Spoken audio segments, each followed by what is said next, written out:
stories. Please don't kill me. I have a lot to live for. I have a wife and kids. This incident happened a few years ago, but I think about it every time I drive. I was 19, and in my second year of college, I was running a little behind for a literature test, and I was in a hurry to leave the house. Now, I live about 10 minutes from the college, so it wasn't that big of a deal. At the end of my road is a 4-lane intersection, nothing real dangerous, but you need to pay attention to what you are doing. I get to the intersection, and there is no one coming, so I pull out. Now, imagine my surprise when a red pickup truck flies past me, pulls in front of me, and stops suddenly. Not just brakes, but stops in the road and begins to get out of his truck yelling all sorts of profanities at me while holding something I could not make out what it was in his hand. This has never happened to me before, so I have no idea what to do at this point. I punch the accelerator and take off into the other lane. The red truck is behind me, following me as close as he can. Then he switches lanes and is next to me, weaving like he is going to crash into me. I brake, and then he brakes for me to catch up to him. This happens over and over until I slide into the college parking lot. I leave my car on and run into the security office, shaking and crying uncontrollably. It took over an hour for me to calm down and tell my dad and the police officer what had happened. My dad took me home, trying to comfort me with soft words and trying to explain he was just some crazy driver. Well, later that day, my mom decided to take me out shopping to make me feel better, and yes, my mom was driving. While on our way, I look out the window and see the crazy red truck guy next to us staring at me. I began freaking out and crying hysterically, pointing at him. My mom yelled at me to write down his license plate number as he drives past us. We drove home and called the police officer back and told him about what had just happened. About 30 minutes later, he came to the house and began talking to us about the situation. What he had found out from the license plate number, the crazy red truck guy had a drug problem and had been involved in 2 other cases just like mine. Now, the only difference was the 2 other girls went missing and have never been found. The officer tries to reassure me that I was safe and that I was a smart girl by driving to the security station at college. He went on talking, but my mind raced as he talked.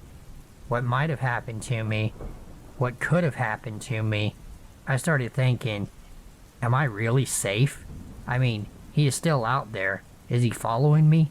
Waiting to get me? Like those other girls? But I can't think that way anymore. He can't be following me, right? Can't be. So crazy redneck red truck guy. Let's not meet ever. Ever again.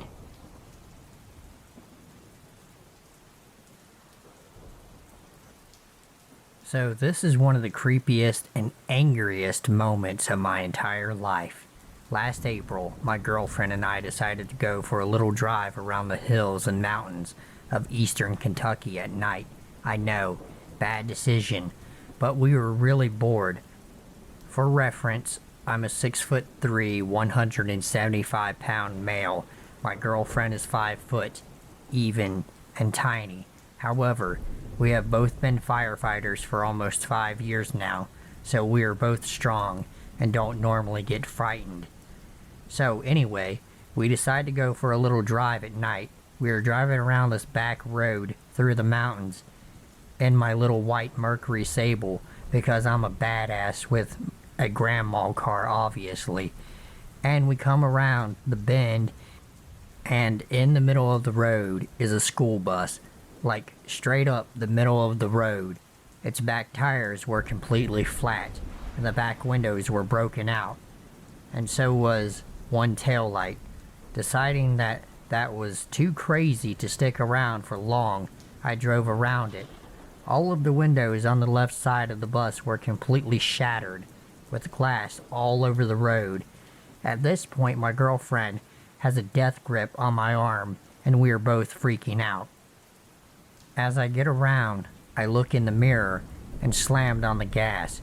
In my rear view mirror, on the hood of the bus, was a man smiling at us with a gun in his lap as we drove by.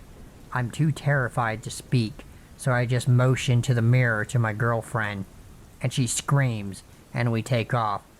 This was the middle of the night, in the middle of nowhere, Kentucky, on a mountain road.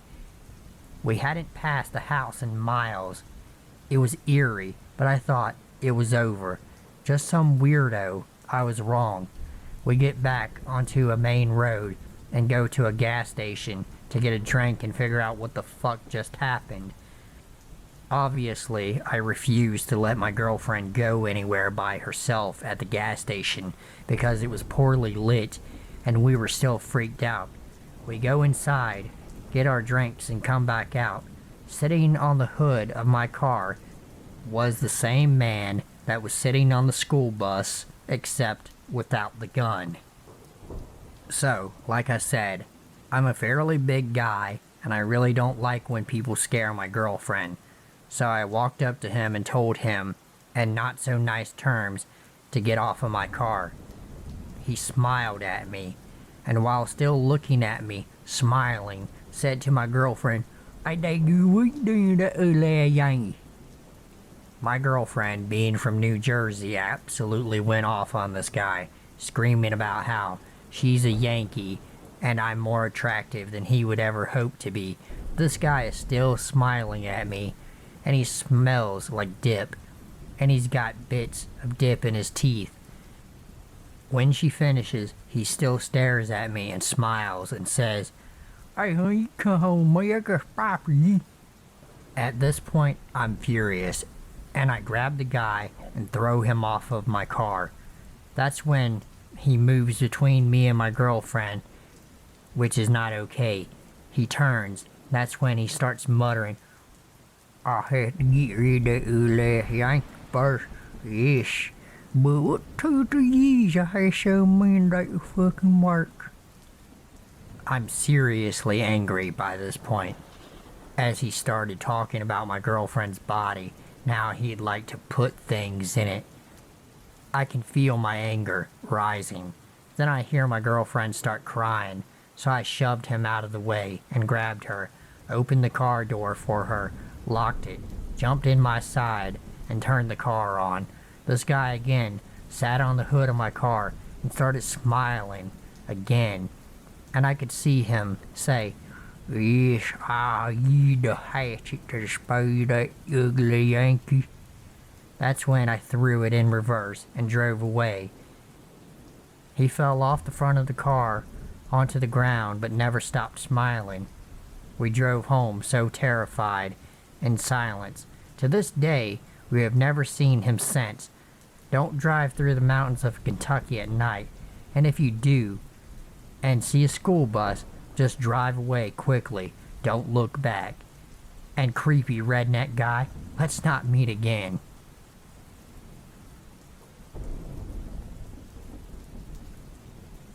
It was the night of prom, and me and 5 other girls, all around 17 or 18 years old, pretty much all black, had left the venue and were driving around aimlessly, hoping to catch up to a party to go to.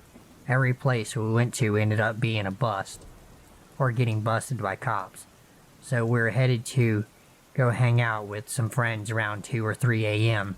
It's important to note that none of us were inebriated in any manner. So by this time of the night, the roads are almost completely empty.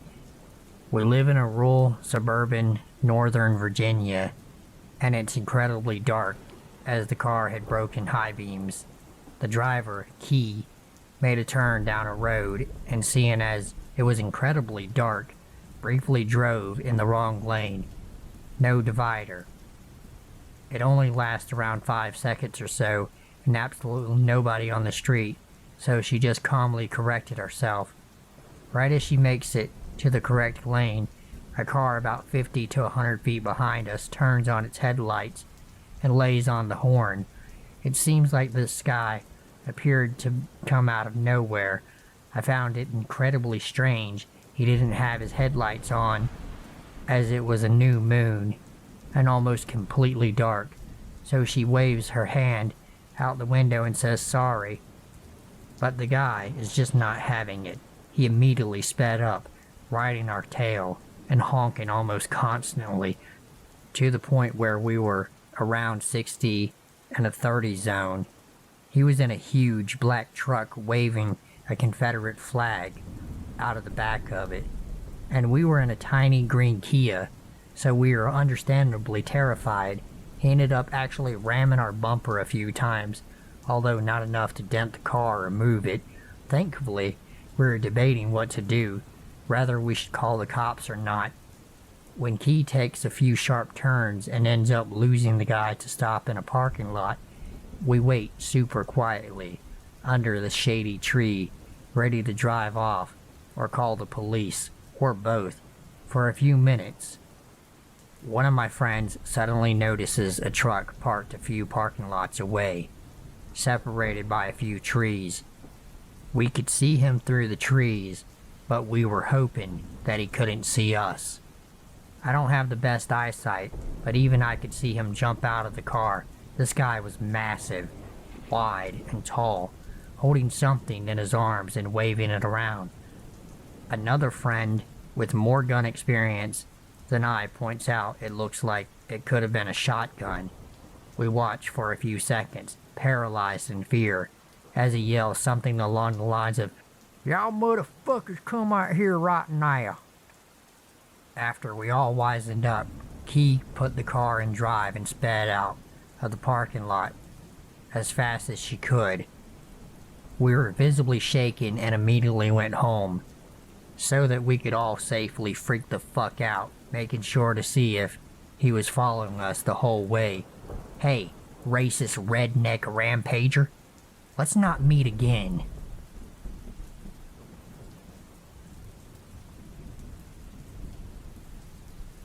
So I just started my first job. It's a fry cook job at a royal fast food chain in America. My first days started off fantastic until I met my male manager. At first he seemed nice, way better than the female manager. He laughed and joked around with me and the other employees and generally made me feel pretty comfortable at a new place. Fast forward a few hours after meeting him, and shit hit the fucking fan very fast.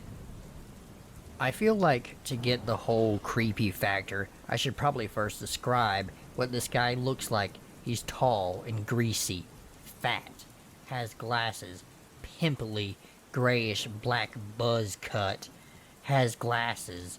He looks like a total neckbeard. He also talks like Renee from Storage Wars. Okay, so I'm getting off topic again, but I digress. This manager is a creepy dude.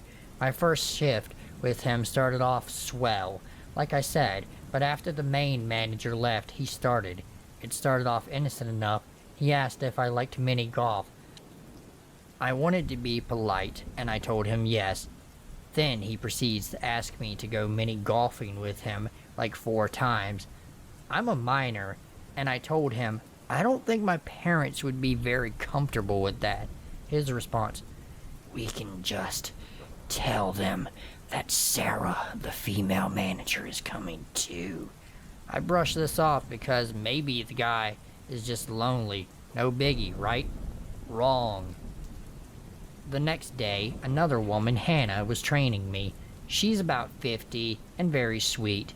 I was making the sandwiches pretty quickly, and she was excited. She said that I was doing a great job, and that she hoped I'd stay around for a while because I was making her day brighter. Then the manager came around and says, "I hope you stay too. We need more cute girls around here." I quickly excused myself to go to the ladies' room to text my boyfriend and tell him what had just happened. Within 5 minutes, he was at the store. He asked to speak with the manager and explained to them that one of his friends, me, was being treated inappropriately by a male manager The creeper then comes out to the back where all of us were, standing and talking, and begins to flip shit. He goes into full-on rage mode, saying shit like, "If anyone thinks I'm trying to steal their fucking girlfriend, I have a fucking fiance." Then starts showing us pictures of some random girl who is clearly not his fiance. I clocked out and went home. I wasn't too scared since my boyfriend made sure they knew someone was having a problem. I figured if anything happened, I could tell him and he would solve it. The next day I went into work. Same boring shit. Creepy manager showed up halfway through. It got slow and we were all bullshitting again, and he came into the back and joined our conversation. I was talking about my boyfriend with Hannah, and she was laughing and calling me cute for blushing when I was talking about him. The manager then says, "Teal hair, don't care. You should really smile more. Makes you look even cuter than you usually do. You look so innocent." I walked into the back to get on my phone. I come back and the manager is standing there. "So, how old are you?" Stupid me answers, 17, but I'll be 18 in like a month." "I hope you're still here in a month. We can go out and do something for your birthday." At this point, I tried to walk away, but now he was blocking my path. Luckily, Hannah called me, and he moved. The entire day, I work until close. I could feel his beady eyes staring at me. When I went outside with another worker so he could have a smoke break and I could get away from the creep, he walked over with his phone. On the screen was a picture of an Asian porn star in a schoolgirl outfit. "This is the kind of girl I'm into," he said. I tried to shuffle away slowly, but once again he was blocking my path. The guy who was outside noticed I was uncomfortable and stepped in between us and said, "Bruh, she's not even hot. Plus, she's got fake tits."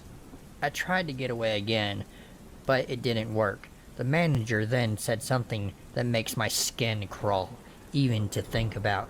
"Yeah, but it's the face, the innocence. Something about taking advantage of someone just does something for me." I would like to say that I noped the fuck out, quit, called the owner, anything that might have even been a little bit useful, but I didn't. I finished my shift, listened to this dude talk about all the sex he had when he was my age and how I shouldn't stay with one person for too long. I need to mix it up a bit, or else I'll get bored. On my way home, I almost cried. I felt so disgusting. I went in and the next day hoping to speak with a different manager about him, but he was the only one there. I uncomfortably worked my shift while trying to avoid him as much as possible. Eventually, he managed to corner me again, this time asking me about the ring on my thumb and my boyfriend. Somehow the conversation topic changed to the future, and if I ever planned on getting married. Obviously I said yes to try to deter him, but he pressed on. I told him, "Maybe I'll end up with a woman, you never know." He then began to flip shit again. He said, "Don't ever end up being a lesbian. That's horrible. At least be bisexual. That way guys can have a little bit of fun too. Don't be selfish." I rolled my eyes and walked away. Later on, the other worker went on break. During breaks, we aren't supposed to stay in the store, so I guess he left or whatever. But I was alone with the creep, and I started cleaning so that when 11 came, I'd go home faster. He then tried to have a conversation with me about what fun I thought was okay at my age. I quickly told him about how I was waiting until marriage because I have too much to focus on right now with college and stuff. He said, "Come on, a little bit of fun isn't gonna be too bad.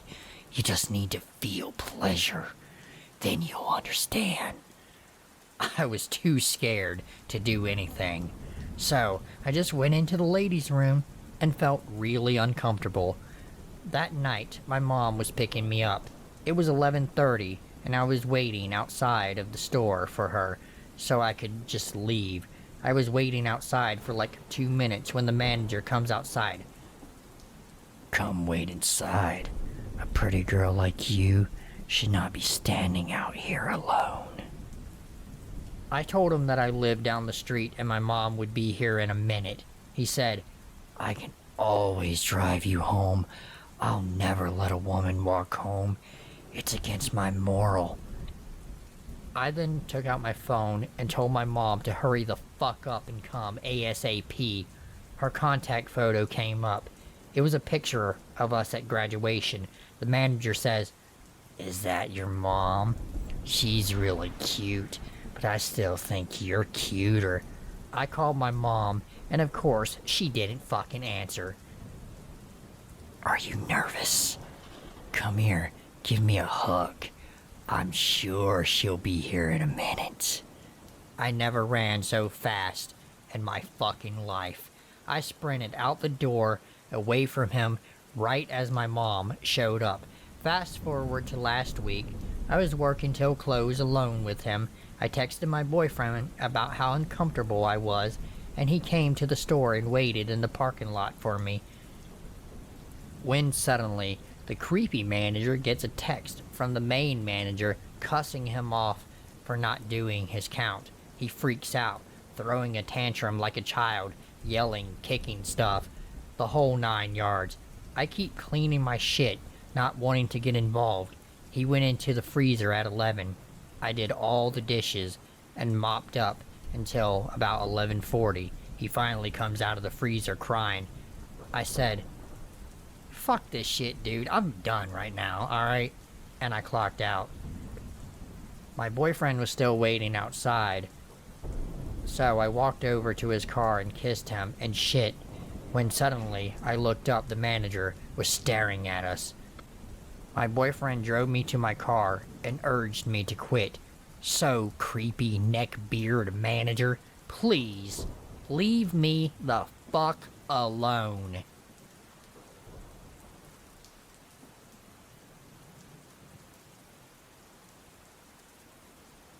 I used to dream about having a run-in with a neckbeard so I could share my story, and then I realized that I do have a story. This happened during my freshman year. Buckle up, because this is a long one. This happened in my first year of high school, back when I was a wee naive girl who had no clue what a neckbeard even was. I was never a popular kid. I always fit in with the rejects, though. That quickly got me into trouble, though. Fresh out of middle school, I joined drama class, and that's where I met him, the terrifying neckbeard. Let me make one thing clear, though. He did not look like a neckbeard at all. He was Asian, skinny, had a baby face with no facial hair whatsoever, and actually smelled decent, unlike most of the other lads people seem to run into. However, he was obsessed with anime, had a fedora, and would occasionally refer to us as "m'lady." He would Naruto run, use pressure points on people while trying to act cool, and strike anime poses constantly. As soon as I walked into the classroom on my first day, this boy immediately caught my eye. He was peppy and energetic, and loved anime like me. Now my first thought was, I want to be friends with this kid. I walked up to him and introduced myself, and we quickly became friends. Oh boy, I didn't realize what I had just gotten myself into. A few of my other old friends from middle school joined the drama class, and I was excited to be with them. We quickly introduced this kid into our friend group. Let's call him Perv. Perv was a great guy at first. We all loved talking about TV and video games, and just nerding out in general. My sister had tutoring, and because of that, I had to stay late and wait for her to finish before my mom picks us up. I always waited at the library with my friends, so it was no big deal. One day, everyone left early, and it was only me and Perv. We sat down at a table and started talking, and then he said, "Hey, do you watch hentai?" "Excuse me?" "I can give you a few suggestions to watch." I was grossed out, but I just ignored the red flags. "No thanks, man." "Okay." The next day, everything returned to normal. I soon pushed that encounter out of my mind. We exchanged numbers, and soon he started role-playing. He said things like, waves at you, grinning, looks in bio to see what's it about. I eventually asked him what the hell he was doing. "Do you not like it?" he asked. "No, not really." "Okay, I'll stop."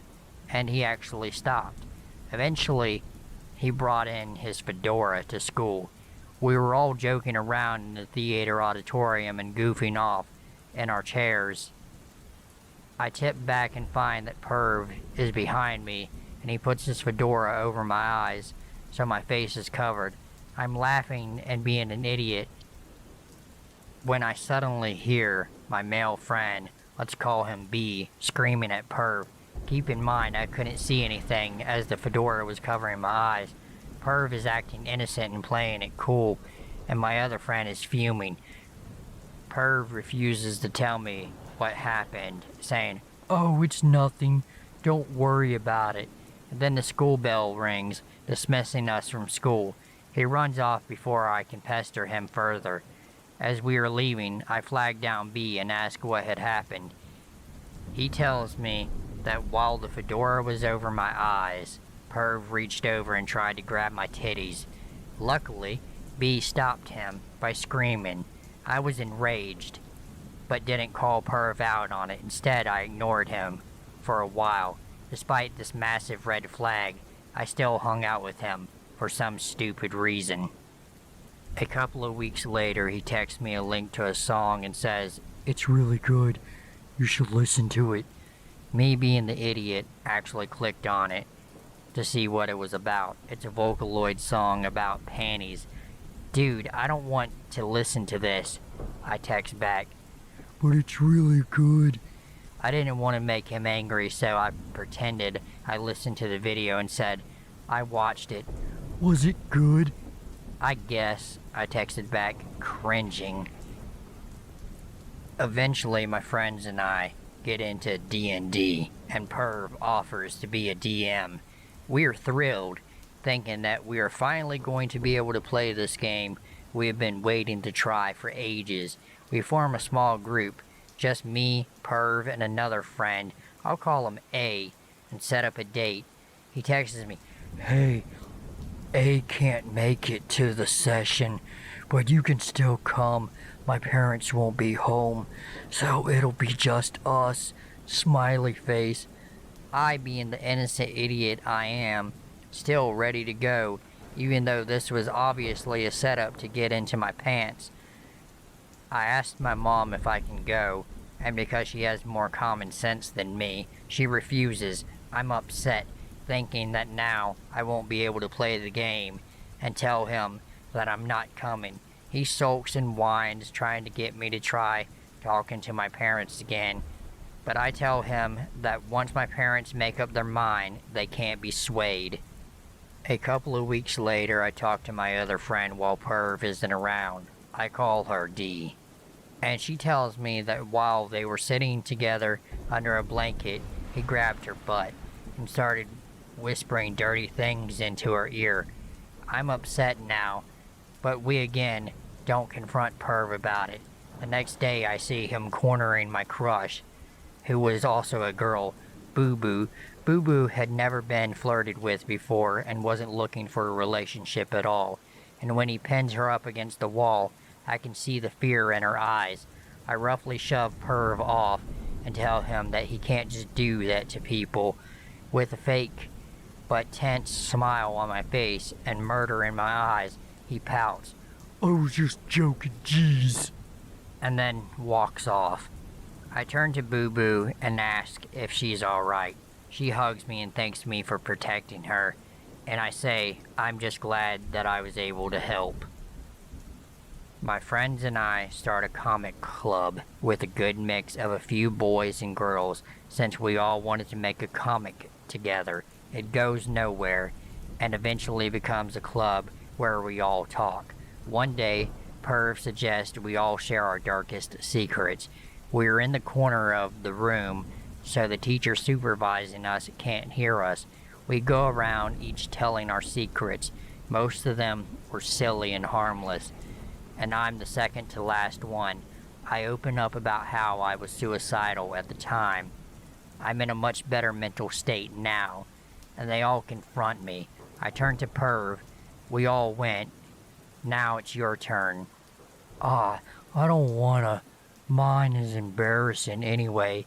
He literally fiddles with his fingers like a shy anime girl. This was your idea in the first place. You should go. D pipes up. Fine.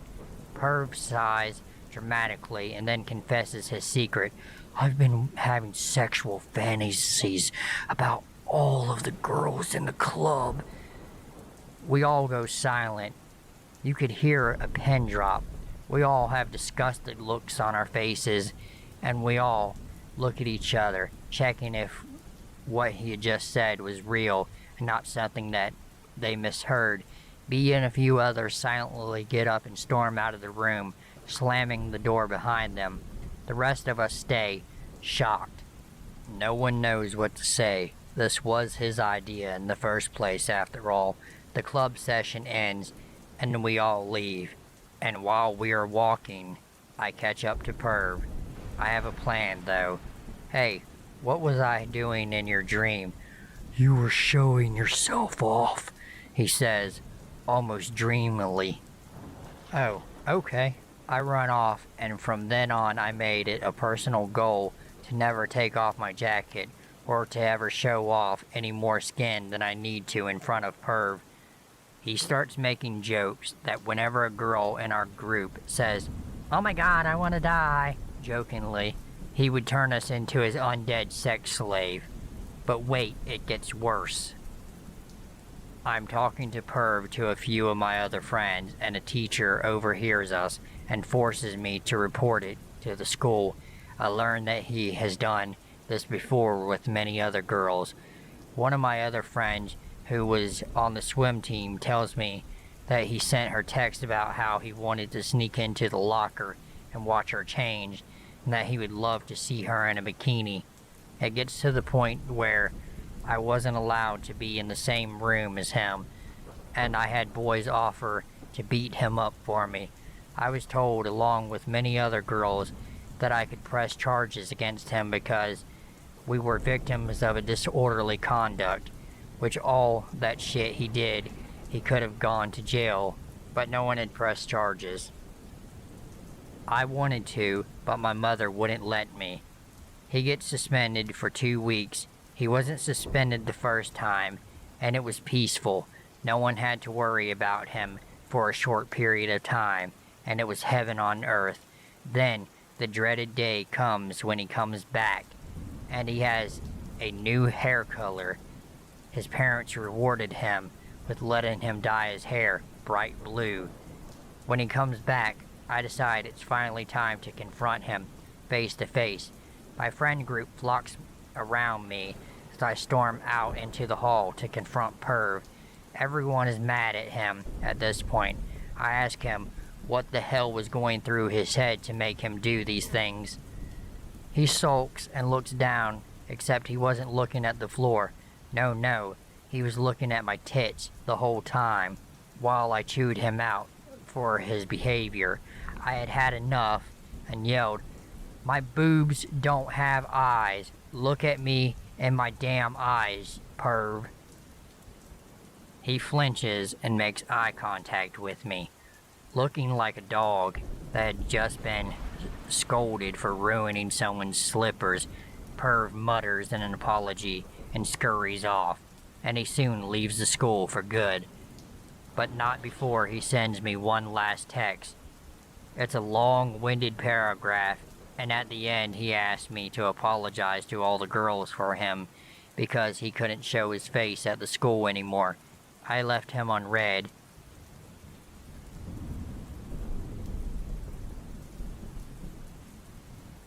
So this happened over the span of a year when I was 15 or 16 years old. I'm 20 now, and it only recently been revealed to me how fucked up the situation really was. I was still living at home at the time, but my sister, who is 7 years older than me, had moved out and was living with her new husband, their high school best friend, and some other dude they met via one of those find a roommate sites. He was kind of the reclusive nerdy type, much preferring to hide in his room watching Star Trek, playing computer games than actually hanging out with the roommates. And the only person he ever really seemed to want to be around was his similarly shy, nerdy girlfriend. For a little context of the story, at the time this happened, he was 28 and she was 24. They were both a little weird, but initially seemed entirely harmless. For ease of telling the story and for saving on characters, the friendly roommate will be FR. Weird roommate will be WR, and his weird girlfriend will be WGF. Now, my sister and I never really had the best relationship with our parents, and at this point things were especially rocky. Our mother was dating a guy who was, to put it kindly, an abusive sack of shit who seemingly loathed me and would find any excuse to get off at me. As a result, I spent a lot of time staying over at my sister's place. It was around the time I'd spend a lot of time there that WR and WGF started to get really strange. As I said earlier, the pair of them were always kinda odd. They only ever seemed to want to speak to each other and would even go as far as to ignore anyone else who spoke to them. WGF was worse than WR for this by a mile. He would at least give you monosyllabic responses most of the time. She had a kind of creepy habit of just blankly staring at you for a couple of seconds, then walking away if you asked her a question or tried to engage her in conversation at all. That isn't really the weird behavior, though. When I would stay over, I'd sleep on a futon in FR's office space, which was on the ground floor. It happened to be next to the downstairs bathroom, which for some reason WGF vastly preferred to the upstairs one. She would take long showers in the middle of the night, which is whatever. I'm a pretty heavy sleeper, and she wasn't a shower singer or anything like that, so I generally slept right through them. One night, however, I stayed up mega late doing revision and homework and happened to be awake after she finished her shower. I was too absorbed in my tasks to really pay attention to anything else, but I definitely noted hearing the shower shut off because that was my indicator to how goddamn late it really was. Approximately 10 minutes later, I look up from my laptop, and there she is. I always kept the door open just a crack because that room tended to get unbearably hot if I didn't. And she was standing there outside the room, butt-ass naked, watching me through the open crack in the door. I said her name and asked if she was okay, which seemingly startled her because she walked away pretty sharpish. I convinced myself that in my over-caffeinated, sleep-deprived state, I'd imagined the whole thing and didn't mention it to anyone. Fast forward around a month, and I head over to my sister's one night to find FR kind of agitated about what he perceives to be a peeping Tom problem. He found fingerprints on the outside of his office window in such a way that would imply someone had been pressing up against the glass and looking in. The blind in his room was slightly too small for the window, so you could see in from the outside if you looked through the sides, and the room was on the front of the house and the window was easily accessible from the street. He had become concerned that some random passing pervert had been spying on him while he was having a private moment, so to speak, in his office. or else some potential burglar had been sizing up the joint. The police were called, but as they didn't have any external CCTV at this point, no evidence could be provided, and ultimately not a lot could be done. To combat this escalating further, FR installed both internal and external CCTV on the house. This was installed whilst WR and WGF were away on a holiday, and I guess everyone just forgot to tell them about it. Another couple of months later, I go to my sister's to find WR's room empty and informed that he has moved out.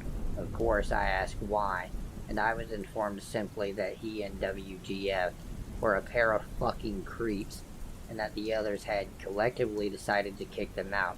Apparently, her watching me through the office door was not a one-time incident. The CCTV footage showed that she regularly made a habit of standing and watching me through the cracked door, sometimes for as long as 20 to 30 minutes. I was just usually asleep when she did it. Not only that, but the fingerprints on the window had quite apparently been from WR, standing outside and watching me after I'd showered, and was just hanging out in just a towel, which was a less regular occurrence, but apparently was caught on camera enough times for it to be concerning.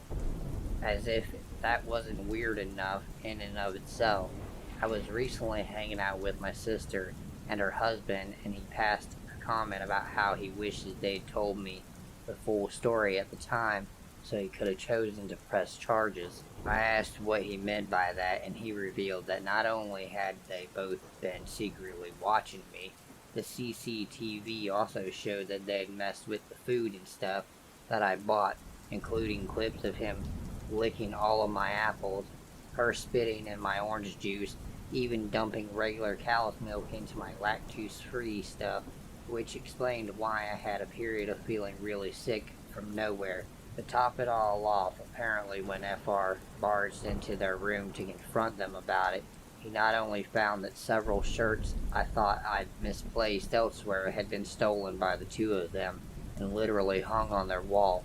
She had done several drawings of me sleeping and written a poem called Ode to My Name, whose comments I don't know and don't really want to know. Apparently FR gave them an ultimatum of, you have 2 hours to get the fuck out of this house and never contact Gingerbread Bloke or any of us again, or I'm calling the police. And they took the former option. They have never tried to contact me subsequent to this, but I feel sick thinking of what they were potentially planning. My sister's 20-something roommate who watched my teenage self sleep. Let's not meet again. This happened around the beginning of the year, and I really liked this girl, which I had been talking to for a while. In early 2014, everyone and their mothers were into Pokemon X and Y. Even though I liked Pokemon quite a bit, I hadn't played the main games in a while, and I spent most of my time ranting about how Game Freak was an asshole because Ruby remakes weren't out. Oh boy, what a grand statement to think about now. Anyway, this girl and I, her name's Morgan, we agreed to meet in a Pokemon tournament in Florida along with a couple of mutual friends, and we'd have a pretty fun time. I got to the convention center, which, in our case, was a shitty hotel with very little hygiene and small airspace. If you want to get stereotypical, there were meme-doras everywhere, and generally odd-looking neckbeards sweating endlessly, drinking and sitting as they spoke into water buckets, contaminating tables, and then shaking their clammy palms, their hands almost tanned on the mere heat of breath. Frankly, it was disgusting, but tolerable. When I got there, the first person I saw was my friend Jerry. I had known him for a good 5 years. He's got long brown hair, and he's generally very enthusiastic, very charismatic, but today he was quiet. I didn't really think much about it, but I suspect it had something to do with how volatile the whole place felt. Like me, he wasn't participating in the tournament, only spectating. We greeted each other, and the first thing we did was try to spot our friends and the girl, Morgan. Our friends who were all actually participating were Flax, another friend of mine I'd known for some time, like 3 or 4 years.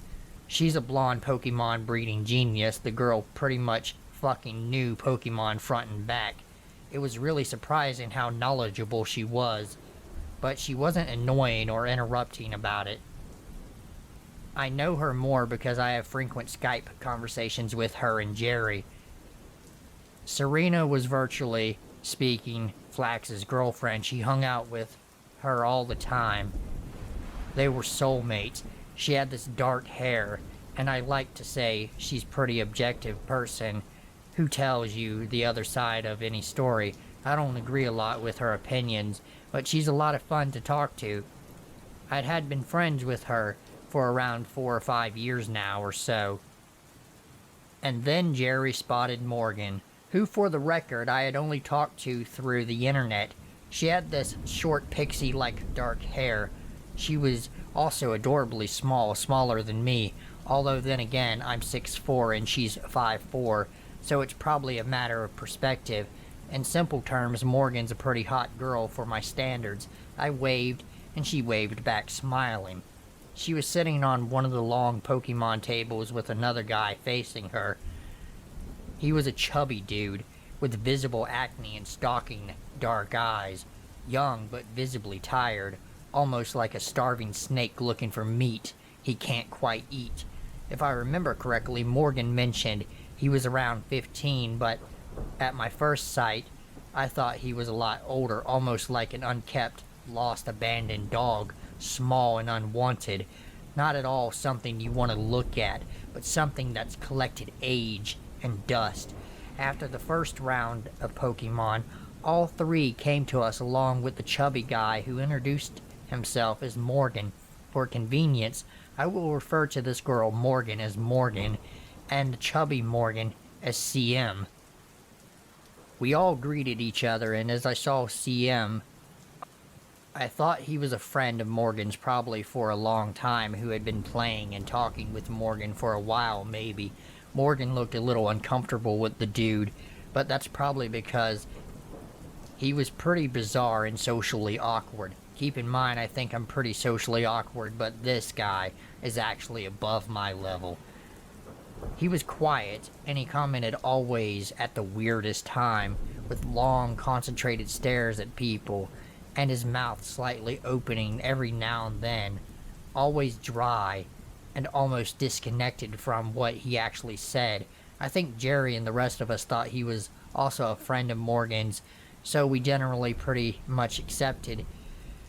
We allowed him to come with us and talk with us. The rounds of Pokemon went on during the day, and we'd have our trivial breaks, breathing out of the neckbeard meme shack and talking, lying down, occasionally having some nice moments of talking about Digimon instead.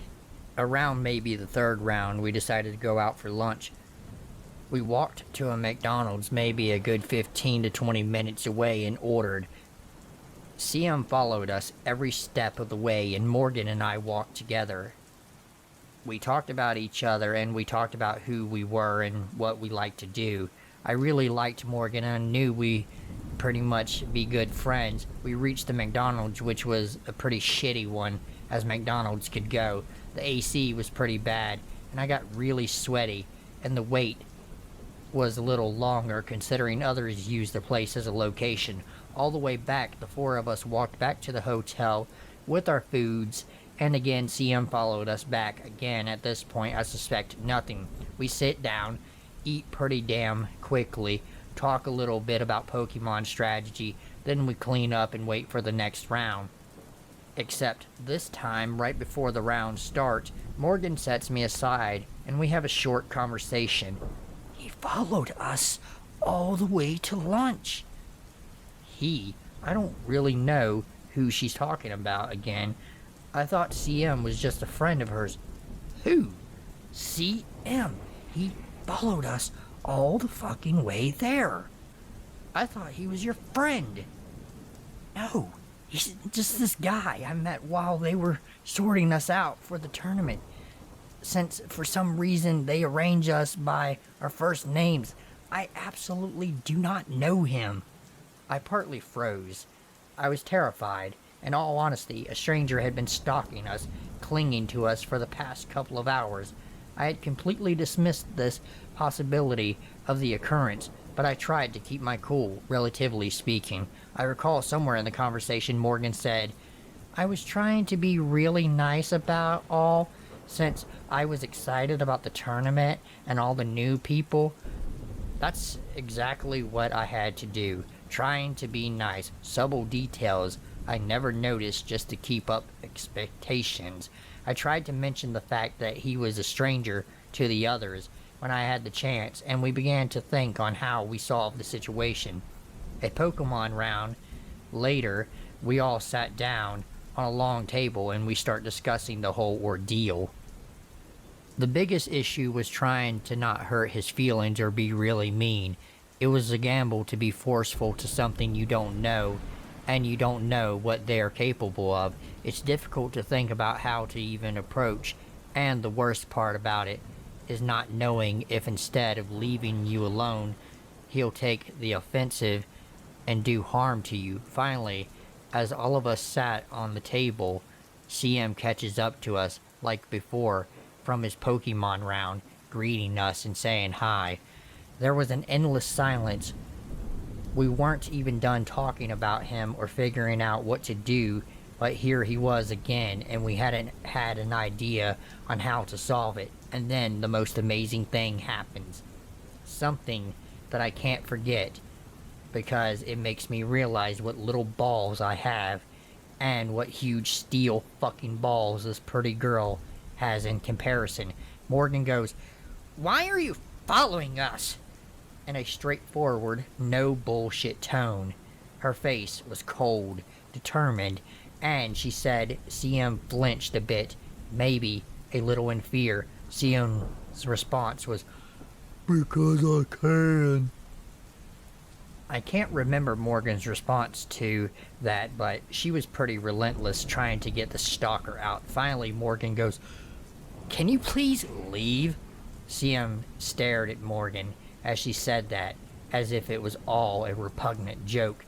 CM answers, "What do you mean now?"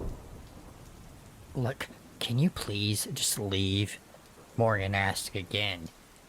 He was waiting for a sign of vulnerability, a chance for him to stay, like maybe he could still belong. All of us were silent, leaving Morgan to say what she needed to, and CM slightly shrunk as Morgan stared at him. CM stood up. He didn't move immediately, again staring at us briefly. Morgan kept gazing at him in a cold, eagle-like fashion, and then he walked away. I held Morgan's hand under the table, and I felt pretty relieved of what just happened, but I also had a dumb, reflective moment that maybe I was like CM, socially awkward and lonely, looking for friends.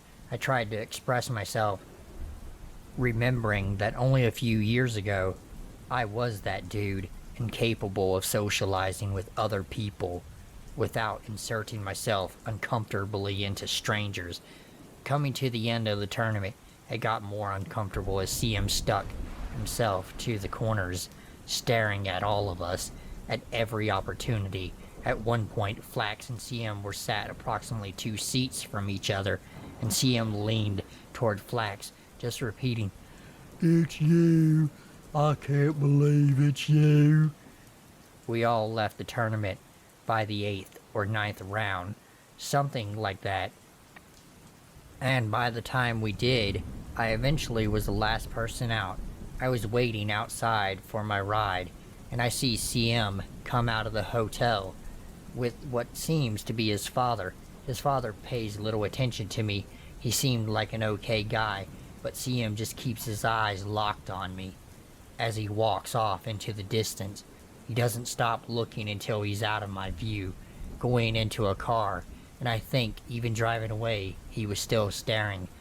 I haven't seen the guy since, and me and Morgan remain good friends, and we talk about this strange encounter every now and then. The creepy guy is always there. I like to think he lives in a town pretty far away from where I live in Florida, so I never have to see him or think about being afraid that way again. But every time I go somewhere public, somewhere with so many people, the possibility seems to come back. What if he's here this time? What would he do if he saw me?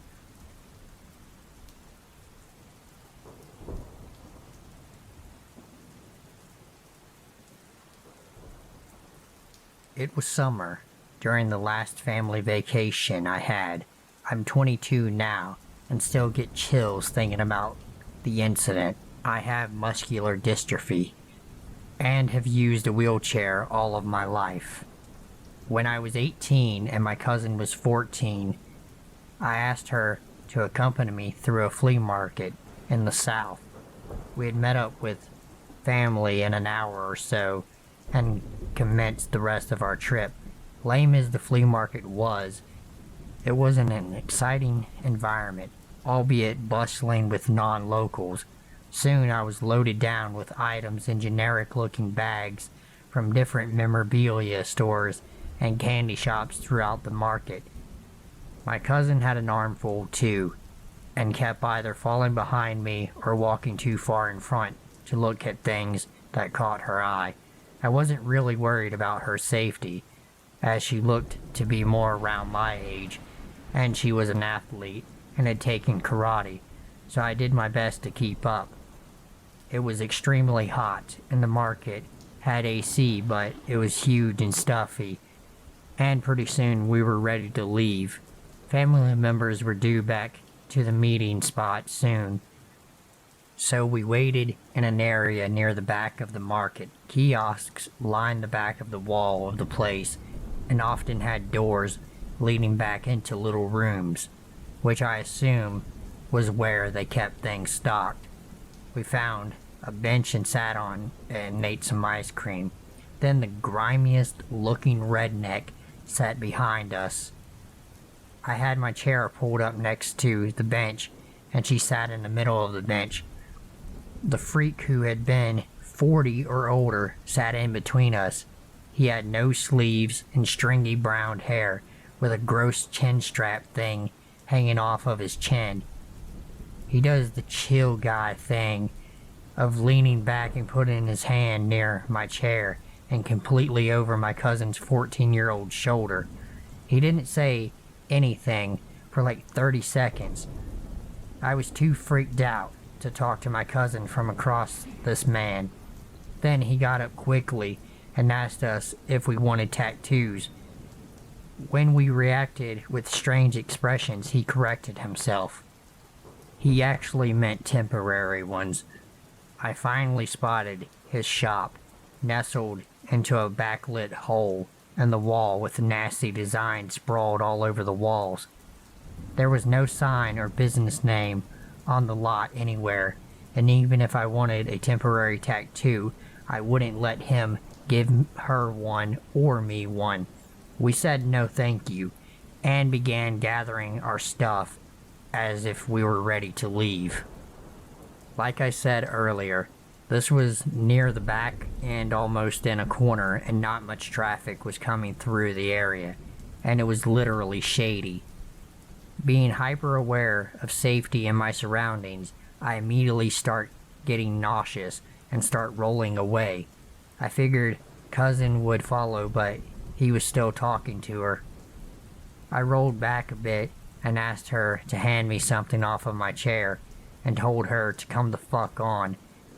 We giggled out of nervousness to each other, and as we were leaving, he playfully came off scary as hell, grabbed the handlebars of my wheelchair and said, "You know, I could beat you, honey." I wasn't turned around towards him, so I pretended I didn't hear, and we escaped into the crowd to go wait for my family somewhere else. Because of my disability, I am very petite and thin, and obviously do not look like an able-bodied 18 to 22-year-old, coupled with the fact that the guy touched me and seemed intent on getting us back into the little room that only he appeared to work at. Why did a 40-plus-year-old man try to solicit a 14-year-old girl much less a disabled one.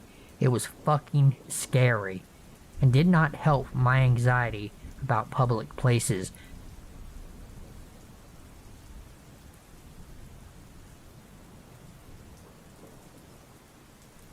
When I was in my early 20s, I worked as a bank teller for a couple of years before moving on to my current industry. I'd been having a run of self-induced bad dating luck. Self-induced meaning I was choosing fellas that were fast, dirty, and fun while expecting to find long-lasting love. There was this one guy who was a manager of a local country western style nightclub that did their banking business with the bank I worked at. That was not my type and totally opposite of the kind of fellas I had been going for. When he started coming inside the bank for the club's deposits, we had some fun back and forth banter that led to flirting over some weeks. Well, he eventually asked me out on a date, and I thought the hell with it. He's witty, and I really enjoyed talking to him, so I said yes. Clearly, my normal type wasn't working out for me. I was gun-shy after my failed dating experience, so I suggested lunch to keep things light and casual. He asked if he could still pick me up, and as a sucker for chivalry, I said yes. So he picked me up from the bank's front parking lot. In hindsight, I realized what a bad career decision it was to date a bank customer, let alone get in a car with him right in front of the building.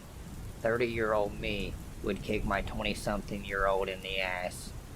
The front parking lot was for customers only. The back lot was for employees only. The back lot had 3 rows, with the third being furthest away from the bank. You probably had to walk 50 yards or so from the back door of the bank to the third row, where I parked. Things seemed totally fine when I got in the car with him. It was pretty typical in terms of awkwardness considering it was a first date. He drove me to a pub/grill downtown, and that's when things started to get weird. When we sat down, it was like some other dude took over his body. He started telling me about his most recent breakup and ex-girlfriend, how she ended up being a psycho. She stalked him, took out a restraining order against him, caused him to lose his job, broke his heart, the works. On and on and on and on. I really don't think I said more than 10 words the entire time, and some of those were to order my food. He talked about his drama the entire time. So I'm sitting there across the table from Motormouth, and he suddenly says we should cut the date short so I can get back to the bank in time. He says it will take us too long to get back if we don't leave now. The ride back, he was dead silent until we pulled back into the parking lot. He tells me he had an amazing time and that he hopes we can do it again. Now, I'm fully aware people can get super nervous on first dates and that many people struggle from social anxiety, so I'm not totally out at this point. I gave the dude my number, then thanked him for lunch, and went back inside feeling overwhelmed and very puzzled. We were not allowed to have our cell phones out at the bank, so I put it where I always did, inside my bag. That was inside my locked teller cabinet. I took a break later that afternoon, and when I checked my phone, had well over 20 missed calls and text after text after text after text from this guy. He started out sweet, and then, when I didn't answer his calls or nice texts, deteriorated into downright nuts. Why aren't you answering me? Is it over already? Should I come to the bank so we can talk, etc.? I was freaked, but at work, so I just threw my phone back in my bag and tried to shake it off. I was mentally beating myself up for my bad choices for the rest of the day. When the bank had closed that evening, I locked up my teller drawer and walked out to my car. There was a single rose tucked in my windshield wiper. I yanked my phone out of my bag, and the last text I had from him said, "I hope you like your surprise." I didn't drive my car to meet this guy for our date. He picked me up in the customer parking lot. I got to work every day an hour before opening. There's no way he could have known what I drove without doing some serious detective work. I snatched the rose off of the car, threw it down, and got the fuck out of there fast. I drove around in circles before I went home because I was scared of being followed. I blocked his number. He didn't come back in the lobby again after that day. He started going through the drive-up window a few months later after we hadn't seen him for a while. One of the other club employees told us he had been fired for stealing money. I never told anyone at the bank about it, especially my boss. Sure makes me wonder about all of those stories he told me about his ex on the lunch date. Told my current boyfriend this story a year or two ago, and he thinks the guy had probably been watching me for a while before he asked me out, and that's how he knew which car was mine. I'll never know.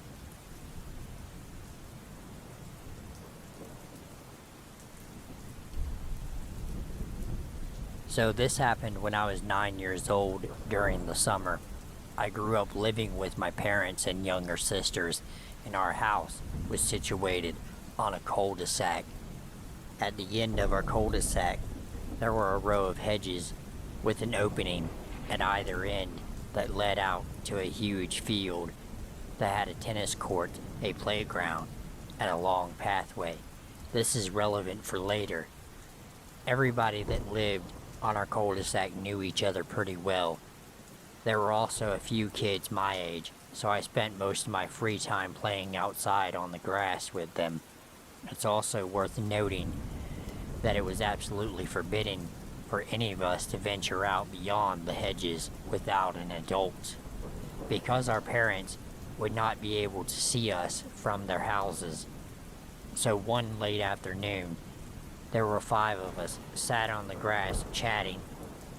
It was pretty rare for someone that didn't live on the cul-de-sac to pass through, so it caught my eye when I saw a man making his way hurriedly along the pathway closest to my house.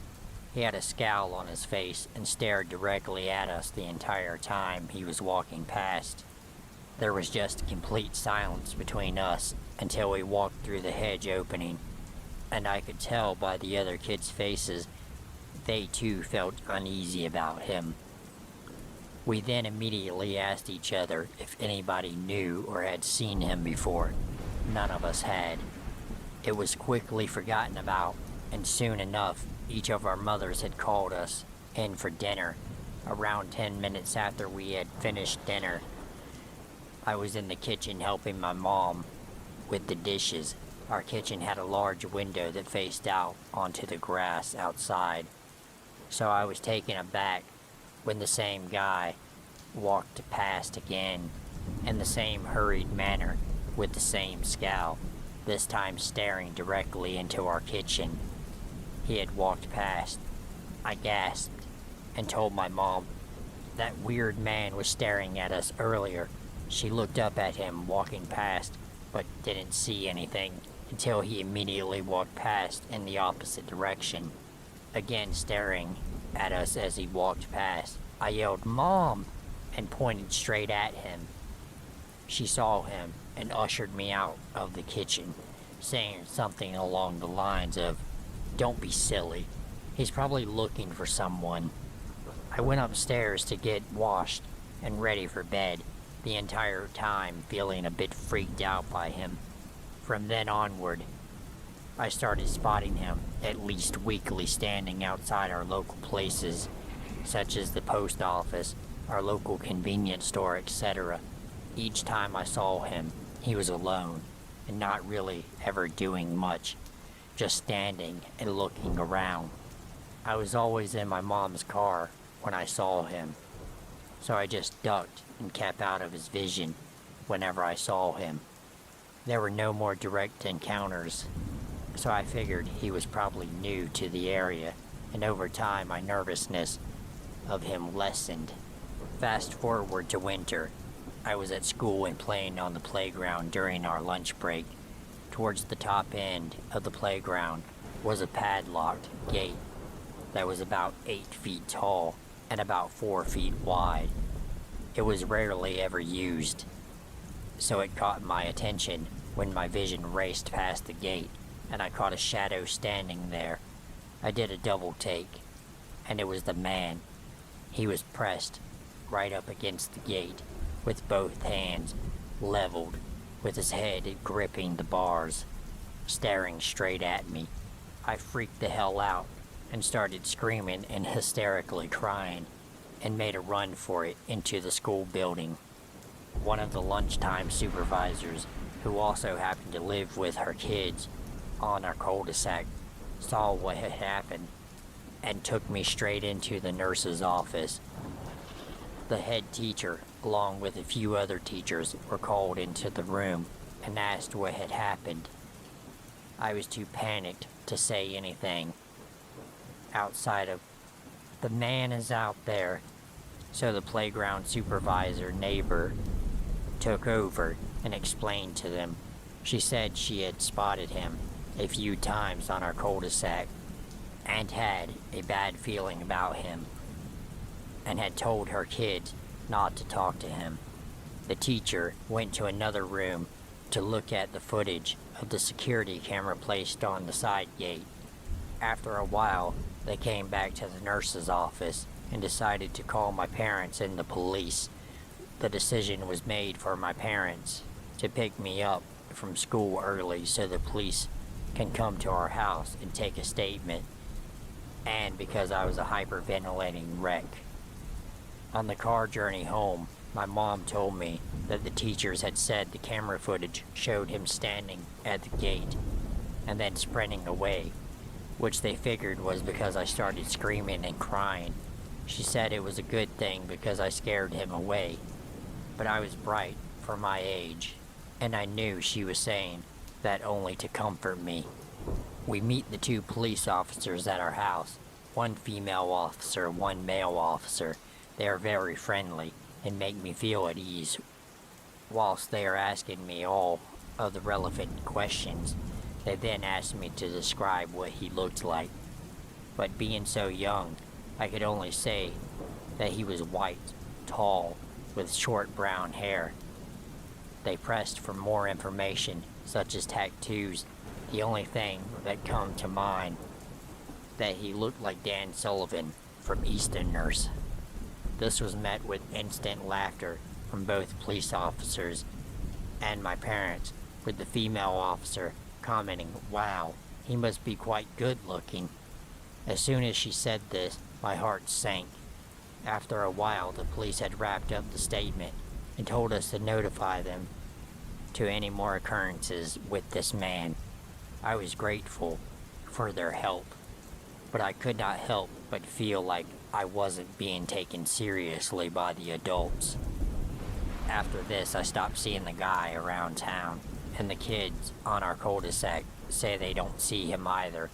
Life goes on, and gradually, I regained the confidence to play outside again, both with friends and by myself. A year and a half later, I'm 11 years old, and it's the summertime. My parents had gone away on holiday, so my grandma and my aunt were staying at our house, looking after me and my younger sisters for the week. They were a lot more lenient than my parents and would let us play out for longer. And they even let me play over at the tennis court beyond the hedges. It was around 6 p.m. and was still light out, and I was racing my bike up and down the long path situated in the middle of the large field. I had completely worn myself out, and I was on the part of the path where it forks off near the tennis court, so I just sat on my bike for a while trying to catch my breath, while watching a group of people further down on the field playing cricket. Next thing I know, I hear somebody quietly but loud enough for me to hear it say, "Hey." I looked around, and I could not see anybody close enough that I would have been able to hear. I then hear a whistle, which leads my eyes directly over to an alleyway sandwiched between the hedgerow and the tennis court, and I recognize it to be the man from when I was younger. The sheer shock of seeing him again completely froze me up. I could not move. He steps out of the alleyway with one hand over his crotch area He then uses the same hand to gesture me to come over, and it's then that I see the top button of his pants and his fly undone. I accept the very worst is most probably about to happen, and I instantly go into panic mode. I know that I need to get to safety ASAP, and I figured out my options. The first option is to head straight down the field to the group of people playing cricket, but I don't know these people, and I don't know if I can rely on them to keep me safe from this man. My second option is to ride my bike as fast as I can down the path past the tennis court, around the corner, and into my cul-de-sac.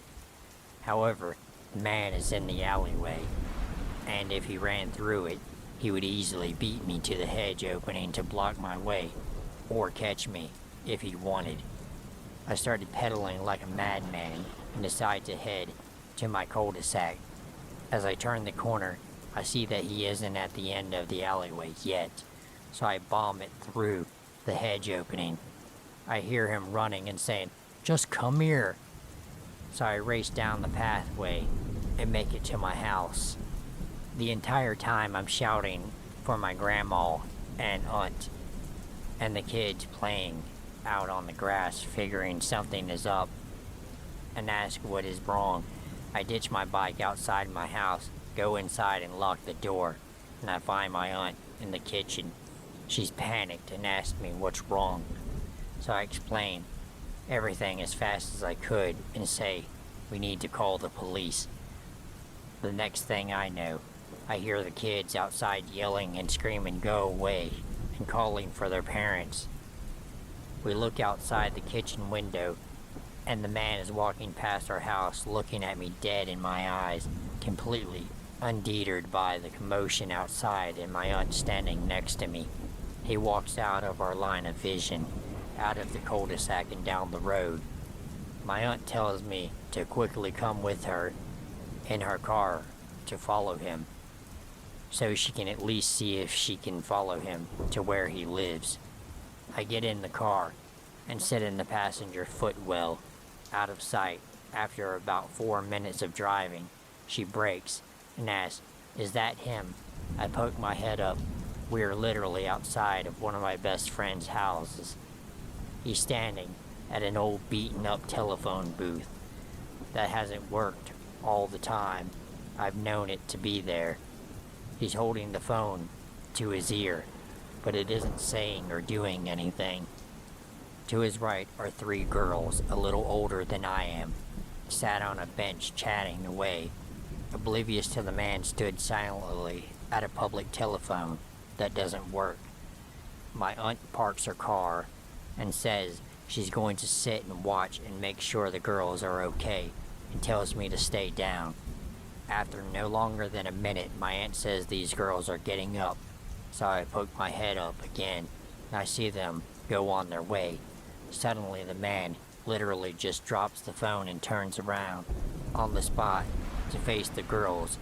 Before he can even take a step out of the telephone booth, my aunt starts honking her horn and opening her door to yell at him to go away and leave the girls alone. I see him completely freak out and make a break for it up an alleyway, with which has 2 exits. The girls turn around and try to figure out what's going on, but my aunt pulls away and was headed over to one of the alleyway exits. My aunt tells me to get her phone from her bag to call the police. We get to exit number 1, but he is nowhere to be seen, so we head to exit number 2. Meanwhile, the policewoman on the phone says she is sending for a patrol car to the area and another to our house, so we can give a statement. We get to exit number 2, and again we can't find him anywhere. We decide to head home to meet the police, where I give another statement. The police officers sent this time around take me much more seriously, and after the statement was given, they said they will also spend some time driving around the immediate area looking for the guy. From then on, I did not see the man at all, and nor did my friend. We did not ever receive any type of update from the police, so I never knew what came of the investigation. The situation ended up with me being super protective and paranoid over my younger sisters whenever they were playing outside unsupervised.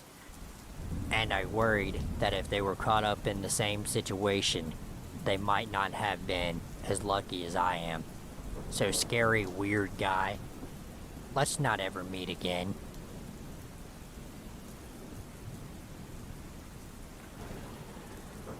If you are new, go ahead and hit the like button and subscribe to my channel, as it really helps me out. And if you are already subscribed, welcome back and thank you for subscribing.